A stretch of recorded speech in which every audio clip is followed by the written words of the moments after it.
वारिस पठान साहब, आपसे अब एक कमेंट में लेना चाहती हूं, क्योंकि आप लोग बड़े बड़े भड़क रहे हैं, कह रहे हैं कि वो ये हो रहा है, लेकिन दूसरी तरफ भी तो कन्वर्जन्स करा रहे हैं, हर धर्म के लोग करा रहे हैं। फिर आचार्य धीरेन्द्र शास्त्री से क्या प्रॉब्लम है आपको? हाँ, फोर्सफुल सबसे पहली बात अंजना जी, फोर्सफुल कन्वर्जन आप किसी का भी नहीं कर सकते, और जो अगर अपनी मर्जी से कन्वर्ट होना चाहता है तो उसको आप रोक भी नहीं सकते, क्योंकि आर्टिकल 25 ऑफ द कॉन्स्टिट्यूशन इजाजत देता है आपको राइट टू प्रैक्टिस रिलीजन की। मगर यहां देखा यह जा रहा है कि जो धीरेन्द्र शास्त्री है, ये चमत्कार के नाम पे पूरे देश की जनता को गुमराह कर रहे हैं।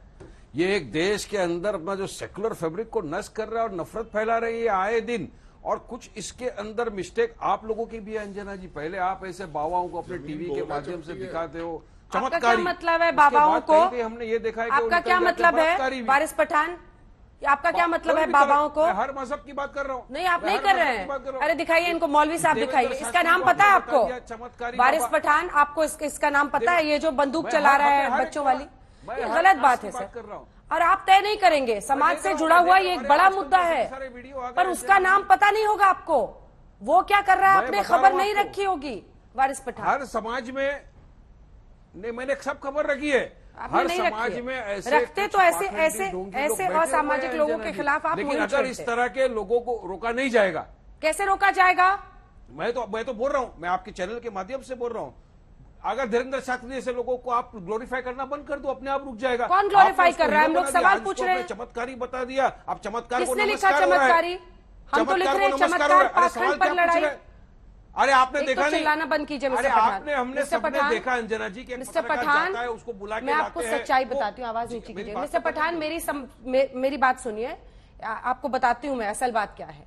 आप मौलवियों के खिलाफ नहीं बोलेंगे, और मैं ये सीना ठोक कर कहती हूँ, वैसे ही जैसे अन्य नेतागण जो राजनीति में दूसरी पार्टियों से रखते हैं, वो शायद धीरेन्द्र शास्त्री के खिलाफ ना बोले। कुछ नेता है जिनकी पॉलिटिक्स को सूट करेगा, वो धीरेन्द्र शास्त्री के खिलाफ बोलेंगे। इस चमत्कार को नमस्कार, हम क्वेश्चन मार्क डाल रहे हैं, क्योंकि चमत्कार का दावा धीरेन्द्र शास्त्री करते हैं। हर कदम पर हम ये सवाल पूछ रहे हैं, इसलिए सवाल का जवाब दीजिए, और ये खोजिए कि आज तक आप जैसे नेताओं ने कभी सुध लेने की कोशिश क्यों नहीं की कि ऐसे लोग अगर ये शाम मानव सामने नहीं आते तो ऐसी बहस भी नहीं छिड़ती। आप में से कोई मुंह खोलेगा इस पर? कभी नहीं खोलेगा। बहस तो क्या हो रही है? क्यों बहस में क्या दिक्कत है? आपने बताया कि वो चमत्कार दिखा रहा है देवेंद्र शास्त्री, दावा कर रहा है। दिखा रहा हूँ, एक पत्रकार को बुलाते हैं, उनके तो फेसबुक के ऊपर पूरा डिटेल है अंजना जी, मैं आपके बारे में बता सकता हूँ। चलिए, चमत्कारी बाबा बता देंगे क्या? मैं आपका सर्च रिसर्च करके बैठ गया हूँ, मैं आपको बता दूंगा। अंजना ओम कश्यप आपका नाम है, आप इस साल में पैदा हुए थे, आप इस यूनिवर्सिटी में पढ़े थे, माशाल्लाह आपकी संतान बहुत अच्छी है, आप आगे क्या करने वाले मैं भी बता सकता हूँ। आप बहुत well executive anchor, chief anchor बन जाए तो क्या मैं चमत्कारी बन गया? एक एक करके वो बोल देते हैं, फिर आप ही जवाब दीजिएगा। आप ही से जवाब लूंगी, पूरा कीजिए, अपनी बात पूरी कीजिए, और थोड़ा अपने अंदर भी झांकिए कि नेता ऐसे मुद्दों पर क्यों नहीं बोलते हैं। मेरी बात पूरी करने दो। हाँ, बोल रहे हैं, मैं तो बोल रहा हूं ना कि ऐसे बाबा जो घूम रहा है, ये धीरेन्द्र शास्त्री जैसा, इसको रोकना चाहिए, इसके ऊपर एफआईआर करके इसको जेल में।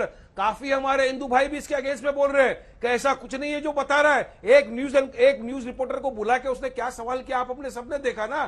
तुम्हारे भाई ने घर बनाया, तुम्हारी बेटी का नाम ये है, तुम्हारा, अरे वो पागल हो गया आदमी। अब पता चला फेसबुक के ऊपर सब अवेलेबल है, अब क्या करेंगे? इसका पाखंडी नहीं बोलेंगे तो क्या बोलेंगे आप? ऐसा कोई भी जवाब सुनिए, क्या बोलोगे?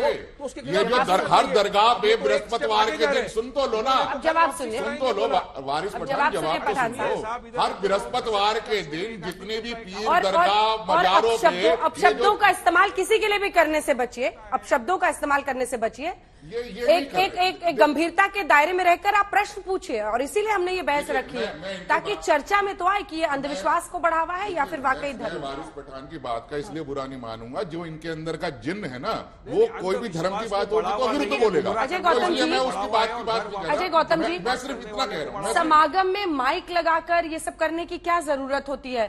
तुम आओ, तुम्हारा ये नाम है, ये कर रहे हैं, मतलब धर्म तपस्या जो हम मानते हैं उसको अंदर से हम सब ये मानते हैं कि ये बहुत ही प्राइवेट चीज होती है, बहुत, उसमें इतने लोगों पर माइक के सामने बोलने का क्या मकसद? गीता के अंदर यही सवाल अर्जुन ने भगवान कृष्ण से किया था कि हे केशव, आप चमत्कार क्यों किया करते हो? तो उन्होंने कहा कि धर्म के प्रति लोगों की आस्था को मजबूत करने के लिए, प्रगाढ़ करने के लिए समय समय पर मुझे ऐसे चमत्कार करने पड़ते हैं। गीता का कोट है, ये मेरा अपना नहीं है। मेरा सीधा सा ये है, भगवान में और धीरेन्द्र शास्त्री में आप कोई फर्क देखते हैं कि नहीं देखते? मैं देखिए चमत्कार कहाँ नहीं, भगवान मेरी बातों सुनिए, मैं कंपेयर नहीं कर रहा। श्री कृष्ण ने कहा, मैं कंपेयर नहीं कर रहा। आपने किया मैंने कहा एग्जाम्पल दिया है, मैंने एक एग्जाम्पल दिया है। दूसरी बात मैं कहता हूं, हर बृहस्पतिवार के दिन निजामुद्दीन औलिया हो या अजमेर शरीफ हो, गली मोहल्ले में इंक्रोच करके बनाई गई दरगाहें हो, वहां आप जाके अपने कैमरामैन को भेजिए, वहां आपको डेली ये भूत उतारे चढ़ाए खरीदे बेचे जाते हैं, वहां देखिएगा। ये कोई नहीं बोलता उनको लेके। अभी जवाब सुनिए मिस्टर पठान। नहीं अजय गौतम सुनिए, मेरा सवाल ये था कि आप निजामुद्दीन में भी जाते हैं, अजमेर में भी जाते हैं, सब जगह जाते हैं, मगर वहां को ऐसा बैठ के धीरेन्द्र शास्त्री के वहां भी भूत उतार रहा है तो मेरे को चलिए बताइए। अरे या तो सामने सामने वो बता रहा है कि मैं भूत उतार रहा हूं, सामने सामने पत्रकार को उसका भाई का नाम बैठ कर, बेटी का नाम, घर वालों का नाम बता रहा है, कर रहा है, फिर भी आपकी आंख नहीं खुलती है।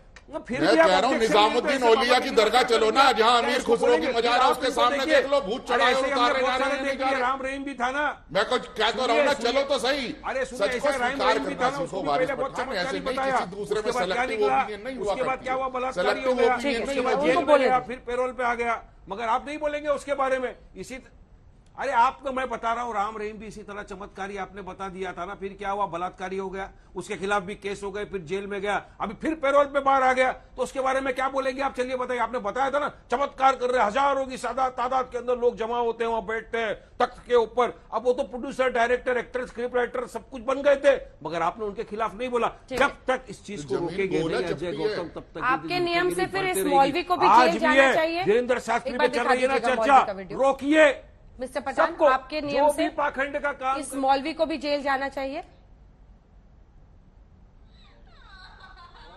कोई इंसान मौलवी भी अगर हो या कोई इस तरह का काम कर रहा हो, गलत जादू टोना फैला रहा हो, झूठा भरम फैला रहा हो, तो ऐसे के खिलाफ कार्रवाई करते हैं। अरे हम लोग तो खुद कार्रवाई करते हैं, अगर पता चलता है कि कोई गलत काम कर रहा है तो अंजना जी रोकना चाहिए। कितने लोगों को रोका भी है, अभी तो आप कह रहे थे लेकिन यहाँ अगर नहीं रोकेगी सरकार, खाली टीवी पे आकर उसका खंडन